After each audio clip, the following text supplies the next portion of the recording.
Yo, it's Trent. Hope everyone's having a good day, good week. Tuesday, and it's nice and rainy out, so gotta love that. So part 2 is today of the Rehab series. Yesterday, we kind of talked about just me being fucked up, getting kicked out, taking Xans and Coke, and then kind of passing out and waking up, and I was at that big-ass hospital building. And we left off with me in the room with this like program leader lady, the little rehab group I was in. And she was basically like, there's 2 things we can do here. You can go inpatient or outpatient, right? And I look at my parents, right? And I'm like, man, I hope they don't agree on inpatient. And they kicked me out of the room because they had to talk about stuff. I'm sure they were making that decision and just talking through what they thought they should do, And how I said yesterday, she was like, you get to go home today, then you're coming back and staying. So that scared me that I was going to be inpatient. But pretty much I'd go there at so early. I'd go there at like 6 a.m. and I'd stay there till like 4 or 5 p.m. until whenever someone would pick me up. It was like going to fucking daycare, but rehab, dude. But then even then, I found ways to get fucked up and like I maneuvered around it. So that's what we're talking about today. And especially meeting people, because I met a lot of cool people and it was wild. It was a whole different experience. That's what we're talking about today. So, right, I get the news that I'm going in the next day in the morning, and I was not happy that I had to go there first off, right? Obviously, anybody that's taking drugs doesn't want to go stop taking them unless they really want to, but I didn't want to, so I was like, this sucks, I'm still gonna get fucked up. That's what I was thinking. So they told me the rules. They said, when you come tomorrow, no bringing anything. We'll check your shoes. I think it was because the first day I went there, and we had to do this every single day, but I started to get used to it, and I hid shit accordingly. But I was scared that very first day, except for my nicotine. I need my nicotine, And I was thinking, if they take it, I don't really give a fuck. It's not like it's like a weed thing. Even if it was weed, I wouldn't feel as bad. But you know what I mean? Like going into a rehab place, it's fucked up to bring anything. So I'm like, nicotine's not really bad. And that's how I met people kind of too. So basically, I go into this little room and there's like 3 to 4 people. And they told me that these are all the new people this week or month or what. I don't know if it was weekly or monthly when they got new people like that, or how it worked, how that little system worked. But basically there was like 3 to 4 other people in the room, 1 dude and 2 girls, and they were new also. So we were there like 5-10 minutes before everybody else got there, so they could kind of teach us what we had to do. So yeah, it was empty the pockets right away, and there was like a little bin we had to put everything in so they could check it. And then they had to have us take off our shoes and check the shoes, and I can't remember if they did anything for socks, but they must have, right? But me, what I did, because at the time, right, these are what Pashas look like right now. They got all sorts of they got even bigger, like bulgier ones, if I can find it. But they used to be just square and skinny. They used to be just like a Jewel, you know what I mean? Like a little skinnier, but mostly looking just like a Jewel, right? So what I did was I took my nicotine right before I got out of the car and stuff, and I just put it right in my fucking waistband. You know what I mean? Like sideways, like not like sticking up like this, but like this on my waistband. So you couldn't tell. Unless you literally felt right above my dick, you weren't gonna touch it or feel it. So I wasn't worried about it, and it actually worked, of course. I thought it would, and maybe not the greatest idea, but I wanted my fucking nicotine. So they take me to a little classroom, right? And they explain the whole schedule to me. They're like, this is how it'll go, right? So you'll go to this group for like 2 hours, like a long ass time, right? Because I was thinking it'd be kind of like if there was classes or anything, it'd be like school, 40-minute periods or whatever. But nah, it was all different. So it started off with a group for 2 hours. And then there was like a little class group where we were with like the same people from our group and different people. And we talked about shit. And then we had to like there was like activities, like there was drawing and shit. I don't know, man. There was a lot of shit to do. People were writing music in there also. But when I sat down for that first group, right, this girl, I don't know if I should say her name because she has me on Snapchat, so we'll just say Jay. That's easiest. She sat next to me, right, and she's like, hi, I'm Jay, nice to meet you. And she was a little bit cute, but I wasn't focused on that. I'm like, we're in fucking rehab. I doubt that's what you're supposed to be worried about, you know? And they told us that there was no dating inside the group or whatever. Like, you couldn't date anyone in the building, you know what I mean? So it's not like that would have happened anyways, even if anything got pursued. So I meet her, and there's this other girl, and there's these two guys, right? One's like 3 or 4 years younger than me, and one's like 2 years younger than me. And also, when I went in, I was a sophomore, right? And the oldest you could have in there were seniors. So there was like 2 girls, I think, that might have been older than me. But besides that, I was the oldest, right? And I hate to say this, you know, I don't mean to be mean, but there were some fucked up people in there. Like, I was fucked up too, don't get me wrong. I was fucked up. But there were people that had a lot worse things going on. I just felt bad. Like, you'd see him and you'd be like, God damn, Brody. Like, I hope that dude gets better, you know? So anyways, we're sitting there for group meeting everybody, right? And these girls, and I never experienced this in my life, right? Elementary school, I got bullied, like, bad. Middle school was a little better. I stood up for myself. It kind of stopped, you know, but high school was rough again. I didn't get bullied. I just didn't have friends like that. I had a couple, but it was just rough. I hated going to fucking school, and I had to go to the alternative school, and it was whatever, right? So I never really, like, anytime I talked to girls, they were like, oh, that's the stoner kid. And there was a couple girls that would hit me up on the low from the schools, you know? And I'd hang out with them, but that'd be like the type of shit they'd be like, don't tell your friend, like that kind of thing, because you don't want to be, it didn't want to be known they were talking to me or whatever, but you know what I mean? So I didn't have a great experience through any schooling. The moment I got to that place, though, in that little bit, I didn't even finish high school by the time I was there as a sophomore, so it's not like I even knew that the rest of high school would be shit.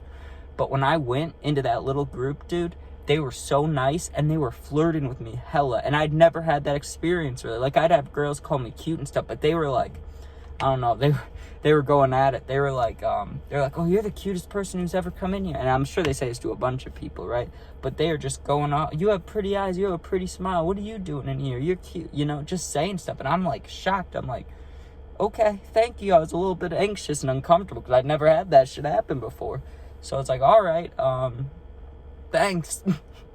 So then we go to this lunch thing, right, eventually, right? And lunch was interesting. They did have some, like, good food. It wasn't like school lunch or like prison lunch, you know what I mean? Like, they had good food. It was just the portions were either huge or small, right? And now that I don't care about. I don't eat that much as it is, right? What I do care about, though, always is my drinks. I need my drinks. I've always said this, especially when I'm high, but I guess it could apply to being sober. If I lose my mouth, you know what I mean? Like, I get cotton mouth, like, I can't, like, it's not just normal. That's when I lose, like, everything. I get anxious, I start freaking out. Like, I need my drinks. So I got my drink, right? They give you a styrofoam cup, one of the small ones, you know? Like if you were at the doctor's trying to get the water, like a small little styrofoam cup, you can fill it up one time. That's all I disagree with, right? That's the only part of it that I didn't like, because, like, I need my drinks. And if you're going to tell me that I got to eat this food, and they'd check your food, make sure you eat it, I get it, because eating problems and stuff like that. But, like, I need more of a drink if I'm going to eat that much. Damn, bro. So then we go to this, like, gym thing, right? This shit was hilarious, because there was this kid, I was talking to the youngest kid there, who was, like, 13 or 12 or something. He was really young. And he was in there for pills too, so it was like, damn, bro, like, how the fuck did you get on that? But he did, so I wasn't, like, not putting him down or anything. It's just like, damn, I wonder what he went through for that to happen, you know?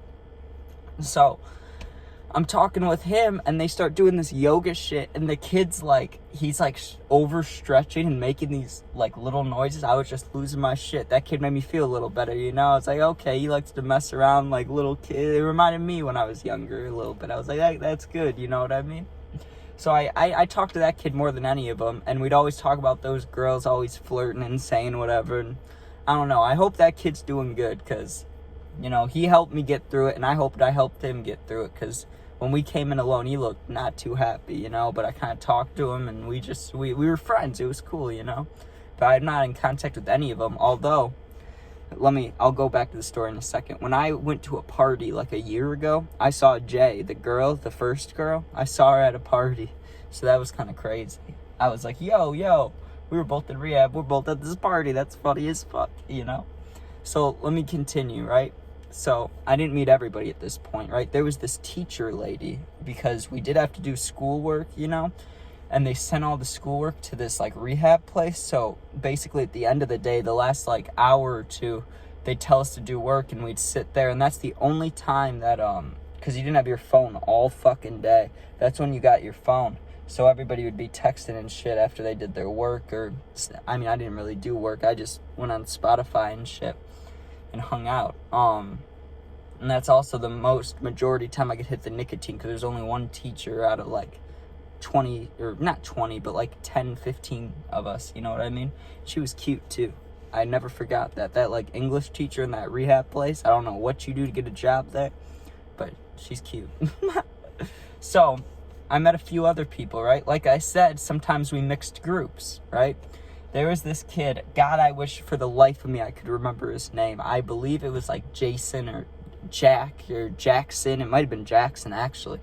But there was this huge kid, dude. He wasn't like huge, like fat. Like, he was a little muscular too, but he had a gut going on, right? And he was a cool ass dude. I'm not making fun of him or anything. I'm just describing what he was like. He was big, you know what I mean?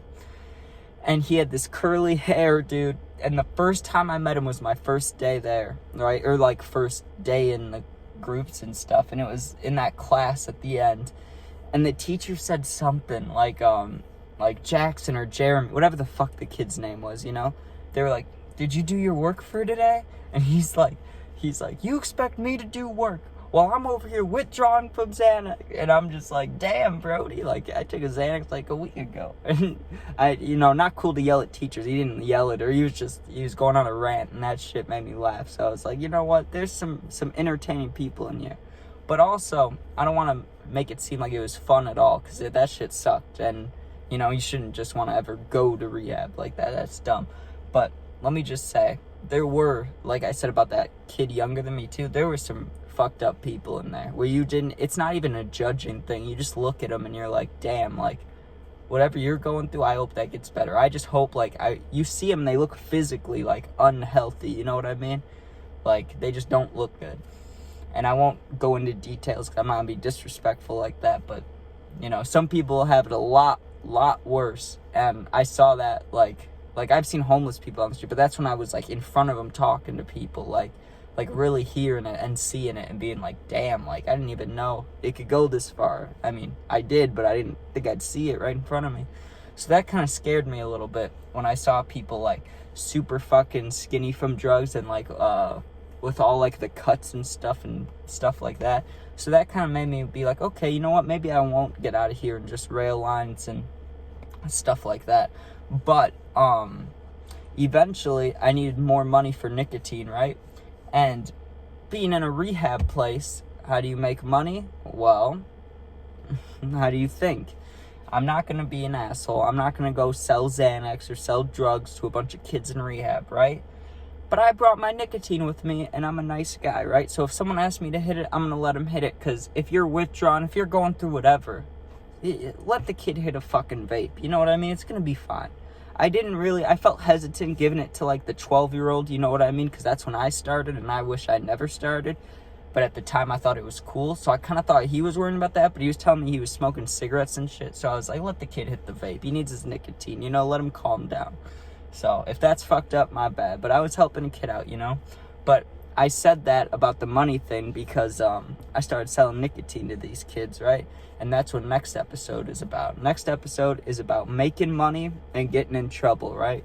That'll be the third episode of the series. And yesterday I said I don't even think it would make it till Wednesday. I honestly think this series may be all week, because there was a couple altercations that happened and people tried to leave, and there was almost a fight, but there wasn't one. But it was close. And there's a lot more stuff I could talk about.